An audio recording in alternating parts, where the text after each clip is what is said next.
মুসা নবী আমার আল্লাহরে কি প্রশ্ন করছে বলো? আয় আল্লাহ, আপনি কি ঘুমান না? আমার আল্লাহ জবাব দিতেছে, ও মুসা, আমি আল্লাহ কেন ঘুমাই না এটা শুনতে চাও? তাহলে তোমার একটা দায়িত্ব দেই, তুমি এক গিলাস পানি নিবা কাঁচের গ্লাসে। এই কিসের গ্লাসে বলো? কাঁচের একটা গ্লাসের ভিতরে এক গ্লাস পানি নিয়ে তুমি এবার দাঁড়ায় থাকো সারা রাত। এইবার যখন আমার আল্লাহ ডিউটি দিল, ও মুসা তুমি সারাটা রাত দাঁড়ায় থাকো, তাহলে বুঝতে পারবা আমি আল্লাহ কেন ঘুমাই না। এইবার মুসা নবী আমার আল্লাহর হুকুম মানার জন্য একটা কাঁচের গ্লাস হাতে নিয়ে দাঁড়ায় আছে, সারা রাত দাঁড়ায় থাকবে। এই দিকটা আমার আল্লাহ মুসাকে বলছে, মুসা দাঁড়ায় থাকো। ওই দিকটা আমার আল্লাহ কয়, এই ঘুম এবার মুসারে ধর। কারে কইছে কও? এই কারে কইছে? ঘুম ঘুম ঘুমের কইছে মুসারে ধর। তোমরা কও তো ঘুম আসলে কি খুব শক্তি বাড়ে? আরে ঘুম আসলে তো শক্তি শেষ হয়ে যায়। কি হয়ে যায়? এই যে মানুষের ঘুমা, একই বলা হয় ঘুম। তো তোমরা কি জানো সবার আগে কার ঘুম ধরে? এ তুঙ্গর ঘুম ধরে না, না, মানে সবার আগে ঘুম ধরে চোখের। কারে কও? সবার আগে চোখের ঘুম ধরে। তারপরে কার ঘুম ধরে জানো? এই যে মনে করো কেউ হুইল চেয়ারে এমনি করে বসে পা নাড়াইতেছে। কি নাড়াইতেছে? কিছুক্ষণ পরে পা নাড়া শেষ, মানে পারও ঘুম ধরছে, পায়েরও কি ধরছে? এরপরে মনে করে এক একটা অঙ্গ প্রত্যঙ্গ ঘুমাইতে ঘুমাইতে সর্বশেষ ঘুমায় কান। সবার শেষে কোন অঙ্গ ঘুমায়? কানের পরে আর কোন অঙ্গ বাদ থাকে না। কানটা যখন ঘুমায়া যায়, কানটা ঘুমায়া গেলে এই ঘুমটা মৃত্যুর সাথে মিশে যায়। কার সাথে মিশে যায়? এই ঘুম মৃত্যুর সাথে মিশে যায়। এখন কও হুজুর কেমনে মিশে যায়? এগুলা বলতে গেলে আমার মূল আলোচনা করা যাবে না, এগুলা লম্বা আলোচনা। ঠিক আছে, এই বছর শুধু মূল কথাগুলো বলি, এগুলো শুনো। কান ঘুমায় গেলে ঘুমটা কার সাথে মিশে যায়? মৃত্যুর সাথে মিশে যায়। তো আল্লাহ বলছে, ঘুম মুসারে ধর। কারে ধর? ঘুম আইসে যে মুসা নবীরে ধরছে, এই হাতের শক্তি কি আছে? ঘুম তো ধরছে, ঠাস করে হাতটা মানে গিলাসটা পড়ে গেছে। কি পড়ে গেছে কও? গিলাসটা পইরা ভাঙ্গা খান খান হয়ে গেছে। কি হয়ে গেছে কও? মুসা নবী চমকে উঠছে, হাই হাই রে, আমার আল্লাহ একটা দায়িত্ব দিল, আমি তাও পারলাম না। আমার আল্লাহ ডাক দিয়ে বলে, ও মুসা, চমকে যাওয়ার কোনো কারণ নাই, এবার ভালো করে শোনো। আমি আল্লাহ তোমার একটা দায়িত্ব দিলাম, একটা রাত্র এক গ্লাস পানি নিয়ে সারা রাত দাঁড়ায়া থাকবা। তুমি মুসা পারলে না, তোমার হাত থেকে গ্লাসটা পরে ভেঙ্গে খান খান হয়ে গেল। আমি আল্লাহ যদি কোনো সময় ঘুমায়া যায়, আসমান জমিন ভেঙ্গে খান খান হয়ে যাবে। কও সুবহানাল্লাহ। এই আমার আল্লাহ পাক আসমানকে ধরে রাখছে, জমিনকে আপন গতিতে আপন জায়গাতে স্থির রাখছে। সব কিছু নিয়ন্ত্রণ কে করে বলো তো? আল্লাহ। কে করে বলো কও? এই আমার আল্লাহ পাক যা চান আমার আল্লাহ পাক তাই করতে পারেন। মরুভূমির ভিতরে পানি বের করতে পারেন। কিসের ভিতরে কও? এই কই পানি বাই করতে পারে? মরুভূমির ভিতরে আমার আল্লাহ পানি বাই করতে পারে। তোমরা কি জানো? আচ্ছা শুনো তো, আল্লাহ পাক একজন নবী, ইব্রাহিম আলাইহিস সালাম। কোন নবী? এই যে মা বোনেরা লক্ষ্য করেন, আপনাদের কথাটা, আপনাদের জন্য এই কথাটা বলতেছি। আল্লাহ পাক ইব্রাহিম নবীকে বলছে, ও ইব্রাহিম, তুমি তোমার স্ত্রী হাজারা আলাইহিস সালাম আর তোমার দুধের শিশু ইসমাইল আলাইহিস সালামকে ওই মরু প্রান্তরে মক্কার সেই মরুভূমিতে রাইখে আসো। কই রেখে আসো? এই তখন মক্কা শরীফ ছিল না। কি ছিল না কও? মানে আজকে তো মক্কা শরীফ কত কিছু দেখতেছো, ওইটা অনেক আগের কথা, ইব্রাহিম নবীর সময়। তো এবার ইব্রাহিম আলাইহিস সালাম, এই কোন শিশু? ইসমাইল আলাইহিস সালাম। কে বলো তো? ইসমাইল আলাইহিস সালাম কি করে? দূর পারে? না না, দুধ খা। কি খা কও? দুধের শিশু। কিসের শিশু? তো এবার ইব্রাহিম আলাইহিস সালাম ওই চলতে চলতে সফর করতে করতে একেবারে মক্কার মরুভূমি, যেটা বালু আর বালু, এই জায়গায় আইসা ইব্রাহিম আলাইহিস সালাম, বিবি হাজেরা আর তার দুধের শিশু কেরা? ইসমাইল আলাইহিস সালাম। কেরা? ইনাদেরকে রাইখা কোনো কথাবার্তা নাই। কি নাই কও? চলে যাইতেছে। কি করতেছে? আশ্চর্য কারবার। এখানে রাইখে চলে যেতেছে। বিবি হাজারা উনি বারবার পিছে পিছে যাইতেছে আর জিজ্ঞেস করতেছে, স্বামী হে কোনো মানব জনব নাই, কোনো গাছপালা নাই, তরুলতা বৃক্ষরাজি কিছুই নাই, কোনো এখানে খাবার নাই, পানি নাই, কিছুই নাই। আমাদেরকে রেখে যাইতেছেন, আমাদেরকে কার কাছে রেখে যাইতেছেন? এখানে আমরা কি খামু, কি করবো? বারবার প্রশ্ন করতেছে। ইব্রাহিম আলাইহিস সালাম কিছু বলেও না। ইব্রাহিম আলাইহিস সালাম শুধু যাইতেই আছে, আর বিবি হাজেরা বারবার জিজ্ঞেস করতেছে, স্বামী হে, আমাদেরকে কার কাছে রেখে যাইতেছেন? এরপরে বিবি হাজেরা বলছে, আল্লাহু আমারাকা বিহাজা, আল্লাহ কি আপনাকে এইটা করতে বলছেন? এই জায়গায় আপনি কি আল্লাহর হুকুমে রেখে যাইতেছেন, নাকি আপনার মন চাইছে বিদায় রেখে যাইতেছেন? আপনার মনে ধরছে রেখে যাইতেছেন। আর কি ধরছে দেহ না? অনেক সময় দেহ না, ওই যে কিছু কিছু পাগলা পাগলা স্বামী আছে, কি আছে কও? ওই বউরে বাইরে ফালাইতে হয়েছে। কই ফালাইতে হয়েছে কও? রাগ করে বাইরে ফালাইতে হয়েছে, বিভিন্ন পার্কে, বিভিন্ন এই ইত্যাদি জায়গাতে ফালাই এসে পড়ে। এন ওইলে বউ তো চিন্তায় পড়ে যা, কি পড়ে যা, আমার ফালাইতে আমি বিষ খাই মরে যাবো, কি যাবো? এগুলা বোকামি, এগুলা কি কও? আরে বিপদে বললে আল্লাহরে ডাক দেওয়া লাগে, কারে ডাক দেওয়া লাগে? তো ইব্রাহিম আলাইহিস সালাম চলে আসতেছে, বিবি হাজেরা যখন বলছে যে আল্লাহ আমাকে এমনটা করতে বলছে, আল্লাহ আপনাদের এখানে রেখে যাইতে গেছে, এবার তুমি কি কও? আল্লাহরে গালি দেওয়া শুরু করে দিব? হাই হাই, আল্লাহর খায়া কোনো কাম নাই, আমরা মা আর ছেলে আঙ্গর কেউ নাই, এখানে ফালাই থুয়ে যেতেছে, এটা কি আল্লাহ কাজটা ঠিক করলো? এই কথা বলে নাই, কি বলে নাই? বিবি হাজেরা আলাইহিস সালাম ডাক দিয়ে বলছে, স্বামী হে, আপনি আমাদেরকে মরুভূমিতে রাইখা চলে যাচ্ছেন, যান, কোনো অসুবিধা নাই।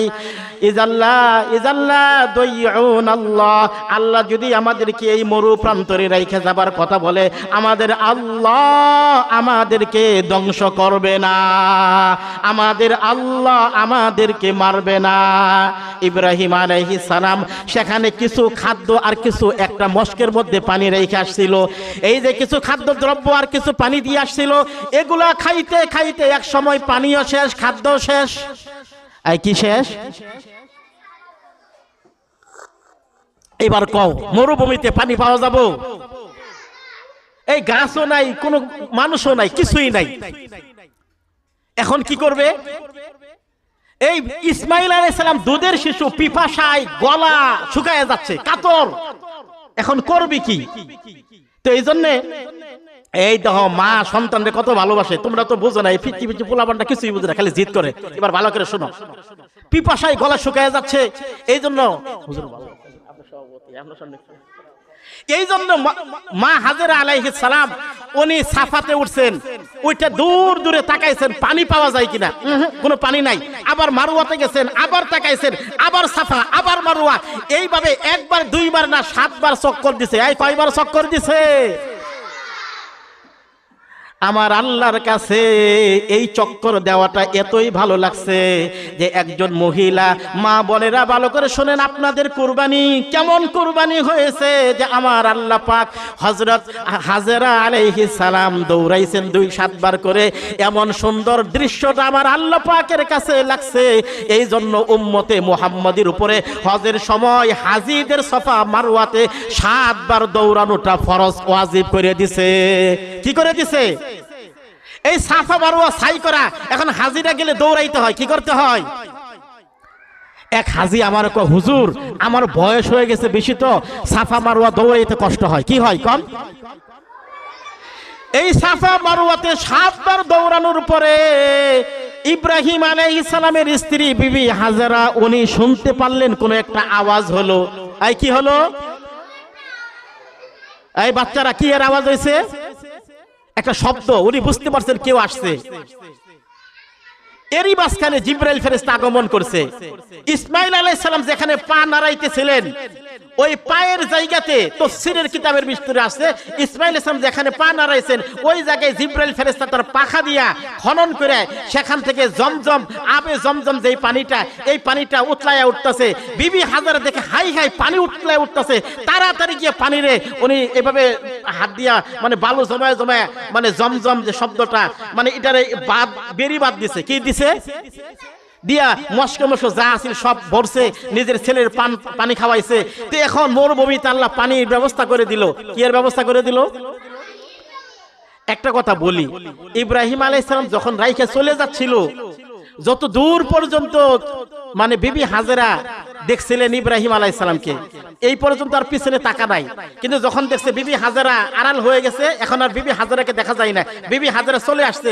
তো ইব্রাহিম আলাইহিস সালাম তো বাপ, আদর মোহাব্বত ভালোবাসা তো অন্তরে আছে, একটা মায়া আছে না, হাই হাই বুড়া বয়সে একটা সন্তান হইলো, তাও মরুভূমিতে মক্কার মরু প্রান্তরে রেখে গেলাম, এখন কি হয় না হয়। এই জন্য একটু সামনে অতিক্রম করিয়া সানিয়া নামক স্থানে গিয়া দুইটা হাত তুলে আল্লাহরে ডাক দিছে। কারে ডাক দিছে? আল্লাহরে ডাক দিয়ে একটা কথা বলছে। আল্লাহ পাক সূরা ইব্রাহিমের 37 নম্বর আয়াতে ওই কথাটা তুলে ধরছে। আল্লাহরে ডাক দিয়ে কি বলছে? রব্বানা ইন্নী আসকানতু মিন যুররিয়াতি বিওয়াদিন গায়রি জি জারইন ইনদা বাইতিকাল মুহাররম। আয় আল্লাহ, আয় আমার রব, আমি আমার বংশধরকে বসতি স্থাপন করাইলাম, বসবাস করাইলাম এমন একটা জায়গায়, গায়রি জি জারইন, কোনো ফসলাদি নাই, কোনো চাষাবাদ নাই, চাষাবাদহীন মরু একটা প্রান্তর, ওই জায়গায় আমি আমার বংশধরকে বসতি স্থাপন করাইলাম। ইনদা বাইতিকাল মুহাররম, আয় আল্লাহ, আপনার সম্মানিত ঘরের কাছে। কিসের কাছে? এই বাচ্চারা, কিসের কাছে? আল্লাহর সম্মানিত ঘর। কোন ঘর? খানায়ে কাবা। কোন ঘর বলো? খানায়ে কাবা ওই জায়গাতে ছিল। এই খানায়ে কাবার কাছে বসবাস করাইলাম। এইটাই মনের ভিতরে একটা আশার আলো, আল্লাহ আপনার সম্মানিত ঘরটা যেই জায়গায়, এই জায়গায় আমার সন্তানকে আর আমার স্ত্রীকে আল্লাহ রেখে আসলাম। 2 নম্বর দোয়া করছে, রব্বানা লিয়ুকিমুস সালাহ, আয় আল্লাহ তারা যাতে নামাজ কায়েম করে। কি কায়েম করে কও? এই তারা যাতে নামাজ পড়ে, নামাজের কথা ইব্রাহিম আলাইহিস সালাম আল্লাহর কাছে দোয়া করছে, আল্লাহ এরা যাতে নামাজ আদায় করে। মরু প্রান্তর কোনো খাদ্য সামগ্রী নাই, সেই জায়গাতেও ইব্রাহিম আলাইহিস সালাম দোয়া করছে, আল্লাহ এরা যাতে নামাজ পড়ে। বড় আফসোস আর বড় পরিতাপের ব্যাপার হলো, আজকে আমাদের মা বোনরা কাপড়ের অভাব নাই, ঘরবাড়ির অভাব নাই, জায়গার অভাব নাই, কিন্তু আমাদের ভিতরে নামাজ পড়ার বড় অভাব। কি পড়ার অভাব বলো? নামাজ পড়ার বড় অভাব। ইব্রাহিম আলাইহিস সালাম দোয়া করছে, আল্লাহ এরা যাতে নামাজ করে। ফাজআল আফিদাতাম মিনান নাস, আর কিছু মানুষদের অন্তর এখানে ধাবিত করেন, কিছু মানুষের অন্তরে এই জায়গায় আকৃষ্ট করে দেন, এরা কেমনে একাকী থাকবে। এই জন্য বনু জুরহম একটা গোত্রের নাম, বনু জুরহম, এরা এই দিক দিয়ে যাচ্ছিল, হঠাৎ করে তাকায় দেখে আবে জমজমের উপরে পানি, ওই পাখিগুলা উড়তেছে। এই লোকগুলা বনু জুরহম আরো একাধিকবার এই দিক দিয়ে গেছে, কোন সময় পানি দেখে নাই। এরা চিন্তায় পড়ে গেল, ব্যাপারটা কি, এই পাখি উড়ে কেন? লোক পাঠায় দিছে, যায় দেখে সত্যি এখানে পানি, জমজমের পানি। এরা তখন যায় বলতেছে, এই জায়গায় যেহেতু পানি আছে, মরুভূমিতে পানি, আমরা এখানে থাকবো। বিবি হাজেরা কয়, এই জায়গায় থাকতে পারবেন, কিন্তু পানি আপনাদের অধিকারে থাকবে না। পানি কি থাকবে না? পানিটা আমার অধিকারে। সুতরাং এখানে যদি থাকতে চান পানির মূল্য দিতে হবে। কি দিতে হবে? বনু জুরহুম কয়, আমরা পানির মূল্য দিব, তবু এখানে থাকবো। তবু এখানে কি করব? এই যে বনু জুরহুম সর্বপ্রথম মক্কার জমিনে আইসা বসবাস শুরু করলো। আচ্ছা, এই আল্লাহ পাক দোয়া কবুল করছে। আল্লাহ পাক কি করছে কও? বনু জুরহুম গোত্র এসে গেল, এখন খাবে কি? খাওয়া দাওয়া লাগবে না? আরেকটা দোয়া করছে, ওয়ারযুকহুম মিনাস সামারাত, আল্লাহ এদেরকে ফলমূল দিয়া রিজিক দেন। এই কি দিয়া রিজিক দেন? কি কও তোমরা? আপেল, কমলা, এই ডালিম, বেদনা, আঙ্গুর এগুলা খাইতে পাও? এগুলা নাই, যে দাম কি নাই জানা। আর আরব দেশে ইব্রাহিম নবী দোয়া করছে, এই জন্য আরববাসীদের প্রধান খাদ্য হলো ফলমূল। এই প্রধান খাদ্য কি? খেজুর। ইব্রাহিম ইসলাম দোয়া করছে, আল্লাহ পাক দোয়া কবুল করছে।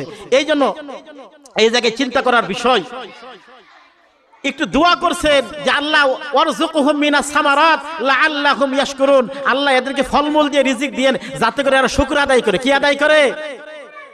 আমরা খানা খাই, খানা খাওয়ার শুরুতেও আলহামদুলিল্লাহ নাই, খানা খাওয়ার শেষেও কি নাই? তাহলে কি আল্লাহ করে রিজিক দিব? এই রিজিক খায়া নামাজ পড়া লাগে, রিজিক খায়া আলহামদুলিল্লাহ বলা লাগে, আল্লাহর শুকর আদায় করা লাগে। তাহলে আল্লাহ কি বাড়ায় দিব? এই রিজিক বাড়ায় দিব। কি বাড়ায় দিব? ইব্রাহিম আলাইহিস সালাম এই জায়গায় বিবি হাজরা আলাইহিস সালামকে রেখে গেছিল একজন মহিলার কুরবানিতে। আজকে তাম দুনিয়াতে মক্কা নগরী শ্রেষ্ঠ জায়গা হয়ে গেছে।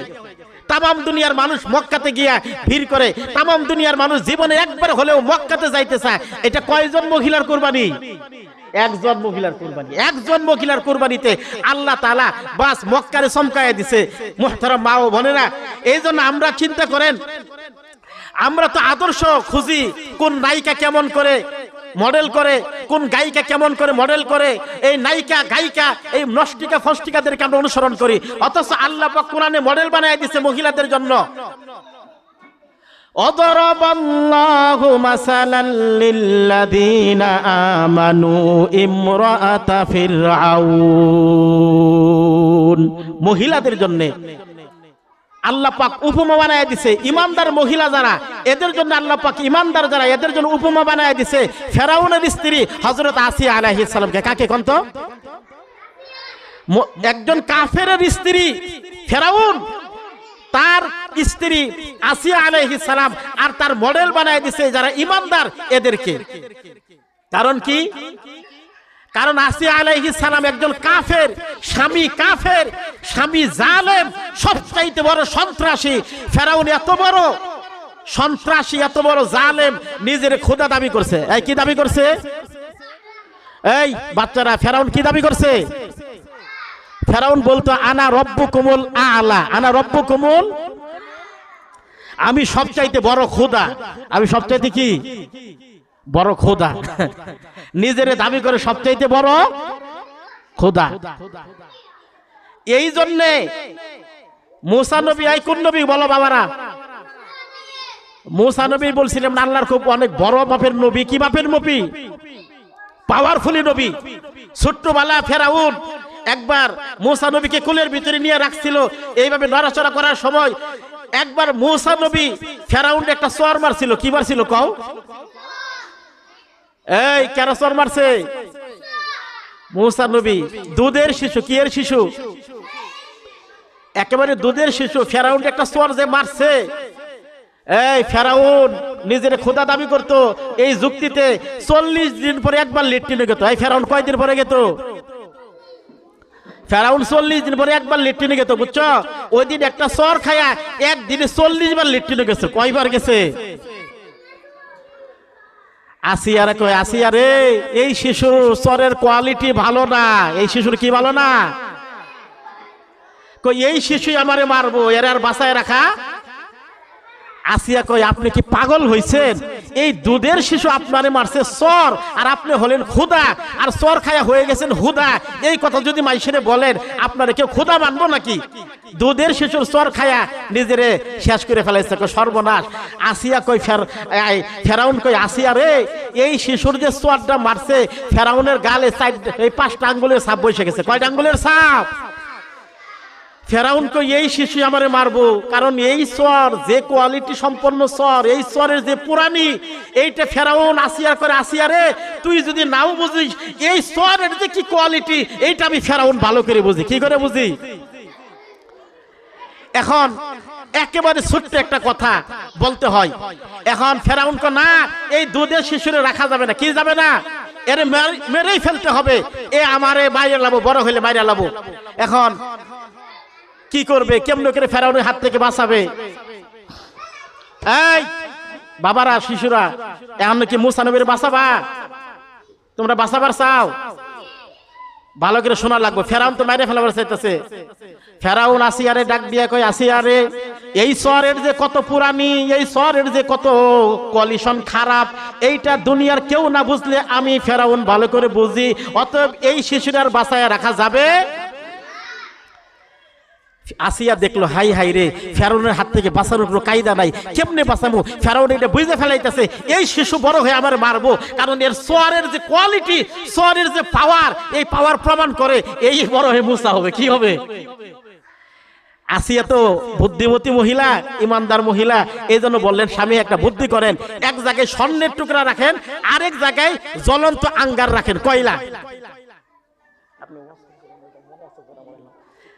আপনি এক জায়গায় কি রাখেন?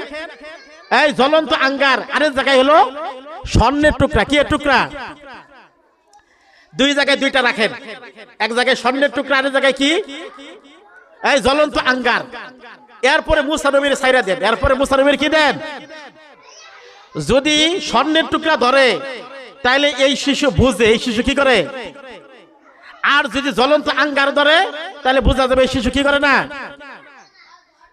এই শিশুরা আমার দিকে তাকাও, তোমরা কি চিনো স্বর্ণের টুকরা কেমন করে? কও। ঝলমল করে। কি করে? আর জ্বলন্ত আঙ্গার কি করে? ওইটাও তো ঝলমলি করে, লাল ডিগডিগা। কি করে? কও। ফেরাউনের রাজদরবারের লোকেরা এই দৃশ্য দেখার জন্য সকলেই দৃশ্যের দিকে তাকায় আছে। আজকে যদি মুসা নবী জ্বলন্ত আঙ্গার হাতে ধরে বোঝা যাবে এই শিশু বুঝে না, আর যদি স্বর্ণের টুকরা ধরে বোঝা যাবে এই শিশু বুঝে, বুঝমান। এইবার মুসা নবীকে ছেড়ে দেওয়া হলো। এইবার যখন মুসা নবীকে ছেড়ে দেওয়া হলো,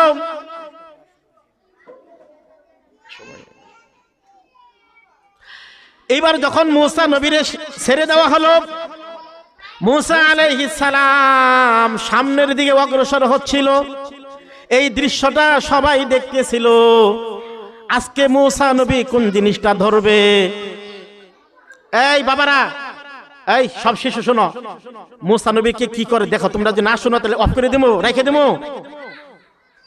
এই সবাইকে রেখে দিমু, তাহলে আমাদের মনোযোগ দাও। মুসা আলাইহিস সালাম সম্মুখের দিকে অগ্রসর হচ্ছিলেন। কিতাবের মধ্যে আসছে যেই জায়গায় স্বর্ণের টুকরা, মুসা আলাইহিস সালাম স্বর্ণের টুকরার দিকে হাতটা বাড়াইতেছিলেন। আমার আল্লাহ জিব্রাইল ফেরেশতারে ডাক দিয়ে কয়, আরে জিব্রাইল, ও জিব্রাইল, আজকে যদি মুসা নবী স্বর্ণের টুকরা ধরে অবস্থা খারাপ হয়ে যাবে। মুসা আলাইহিস সালাম স্বর্ণের টুকরার দিকে হাতটা বাড়াইতেছিলেন। সঙ্গে সঙ্গে জিব্রাইল ফেরেশতা হাতটারে টান দিয়া জ্বলন্ত আঙ্গারের উপরে রাইখা দিলেন। আর মুসা আলাইহিস সালাম জ্বলন্ত আঙ্গারটা হাতে নিয়েই মুখে দিয়ে দিলেন। মুখে দেওয়া মাত্রই মুসা নবীর জিহ্বাটা পড়ে গেল। এই যে মুসা আলাইহিস সালাম আজীবনের জন্য জিহ্বা পড়ে তোতলা হয়ে গেলেন। আমার আল্লাহ পাক কত কঠিন পরীক্ষা নিতে পারে গো। নবী আলাইহিস সালাম আল্লাহ পাকের পরীক্ষার সম্মুখে আজকে ভালো একটা জিহ্বাকে পর্যন্ত কুরবানি করে দিতে হয়েছে। এই জন্য আজকের অভিভাবক বৃন্দদেরকে আমি জানাই, মা বোনেরা দুনিয়াতে দ্বীনের জন্য কি কষ্ট মুজাহাদা করছেন, আমি আপনাদের জন্য দুইটা কাহিনী আপনাদের সম্মুখে পেশ করলাম। কেন মা বোনরা, এই সমাজের আদর্শ হলো মা বোন। মা যদি ভালো হয় সন্তান ভালো হবে, সন্তান ভালো হলে জাতি ভালো হবে। এই জন্য প্রত্যেকটা মা বোনের উচিত হলো প্রত্যেকটা মা বোন 5 ওয়াক্ত নামাজ পড়া, পর্দাকে মেনটেন করে চলা, আর সন্তানগুলাকে দ্বীন শিক্ষা দেওয়ার জন্য সবচাইতে সন্তানের প্রতি আদর স্নেহ আর ভালোবাসা দিয়ে সন্তানদেরকে ইসলামের উপর গড়ে উঠানো। প্রত্যেকটা মা বোনদেরকে বলতে চাই, আপনি যদি আপনার সন্তানটাকে মানুষ করতে চান, মাদ্রাসার হুজুরের সাথে সবচাইতে বেশি সম্পর্ক রাখেন। মাদ্রাসার হুজুরের সাথে এমন গভীর সম্পর্ক রাখেন, হুজুরকে বলেন, হুজুর আমার সন্তানটা মানে আপনারই সন্তান। এই জন্য হুজুর আপনি নিজের মনে করে আমার সন্তানটাকে পড়াবেন, শাসন করবেন। আপনার যতটুকু শাসন করা দরকার করবেন। আমি অভিভাবক কোনোদিন এর বিরুদ্ধে কথা বলবো না, কোনোদিন অভিযোগ দেব না। যখন নাকি একজন হুজুর বুঝতে পারে এই সন্তানের অভিভাবক আমাকে মোহাব্বত করে, সন্তানটা আমাকে মানুষ করার জন্য আমার উপরে ছেড়ে দিয়েছে, তখন হুজুর ওই সন্তানটার উপরে সর্বস্ব আদর স্নেহ ভালোবাসা দিয়ে শাসন দিয়ে তার মানুষ করতে পারে। আর কোনো অভিভাবক যদি সন্তানকে মারলে, সন্তানকে শাসন করলে, হুজুরের উপর চোখ রাঙ্গায়, হুজুরের উপরে গরম হয়, মেজাজ গরম করে, জেনে রাখেন আপনার সন্তান কোনোদিন মানুষ হতে পারবে না। আপনি হুজুরের সাথে কেন চোখ রাঙ্গাইলেন? হুজুররা হলো সন্তান গড়ার কারিগর। হুজুররা কি? আরে হুজুররা সন্তান গড়ার কারিগর। আমি গোলাম মাওলা নিজে এটার বাস্তব দৃষ্টান্ত। আমি এতিমি হালতে পড়াশোনা করেছি। হুজুরের স্নেহার ভালোবাসা আমার উপরে এই পরিমাণ ছিল যে হুজুরদের দুয়ার বরকতে আজকে আমি ইনশাআল্লাহ হাফেজ, কারি, মৌলানা, মুফতি সবকিছু হয়ে গেছি। বিভিন্ন জায়গায় ইনশাআল্লাহ কোরআন হাদিস থেকে বয়ান করি। এটার অবদান হলো হুজুরদের দোয়া। আমার বাড়িতে গাছের ভালো ফল এটাকে হুজুরকে খাওয়াইতাম। আমার বাড়িতে ভালো ভালো মুরুব, আমার বাড়িতে ভালো ভালো রান্না বান্না এটা হুজুরদেরকে খাওয়াইতাম। হুজুরদেরকে বলতাম, হুজুর আপনারা আমাদের মাথার মুকুট, আপনারা শাসন করবেন, মারবেন, আমাদের কোনো অভিযোগ নাই। আমার সন্তান যদি মানুষ হয় এর চাইতে আর বড় ফলাফল কি হইতে পারে? ঠিক কিনা? এই জন্য মা বোনদেরকে বলবো, অভিভাবক যারা আছেন, আপনার সন্তানকে আপনি হুজুরের হাতে এমনভাবে সুপর্দ করেন যে হুজুর এটা আপনার সন্তান, আপনি শাসন করবেন, আপনি একে মানুষ করবেন, কোনো সমস্যা নাই। আপনি নিজের মনে করে এই সন্তানটাকে আপনি হুজুর পড়াবেন। হুজুর যখন জানতে পারে তার গার্জিয়ান এমন, তখন ওই সন্তানের প্রতি হুজুরের এমনি একটা দয়ার ভালোবাসা সৃষ্টি হয়। এই জন্য মা বোনেরা, আমি আপনাদের সম্মুখে অনেক কথা বলা দরকার ছিল, আলোচ্য বিষয় এগুলা 2-3 ঘন্টা বয়ান করলে সময় শেষ করা যাবে না। যেহেতু এই বাচ্চারা একটু ডিস্টার্ব করে, কথা বারবার রিপিট করতে হয়, এক কথা 2 বার বলে বলে আকর্ষণ করতে হয়। এই জন্য আমরা যেই কথাগুলো শুনলাম আপনাদের সম্মুখে আলোচনা করলাম, আজকে আর সম্মুখে অগ্রসর হচ্ছি না। যাই হোক, আলহামদুলিল্লাহ আজকের এই অনুষ্ঠানটা এই শনিবার হওয়াতে অনেকটা ভালো হয়েছে। বৃহস্পতিবার হলে তো আমি কথাই বলতে পারতাম না। আমার আরেক জায়গায় একটা প্রোগ্রাম ছিল, 2টা প্রোগ্রাম ছিল বৃহস্পতিবার। আজকে আপনাদের সম্মুখে কোরআন হাদিস থেকে যে কথাগুলো বললাম, আল্লাহ তাআলা সকলকে বোঝার এবং মানার আমল করার তৌফিক দান করুক। আল্লাহ তাআলা যদি হায়াত বাকি রাখে, বাকি কিছু আলোচনা আগামী সময়, সামনে কোনো সময় হলে আলোচনা করবো ইনশাআল্লাহ। ওমা তৌফিক ইল্লা বিল্লাহ। আসসালামু আলাইকুম ওয়া রাহমাতুল্লাহ।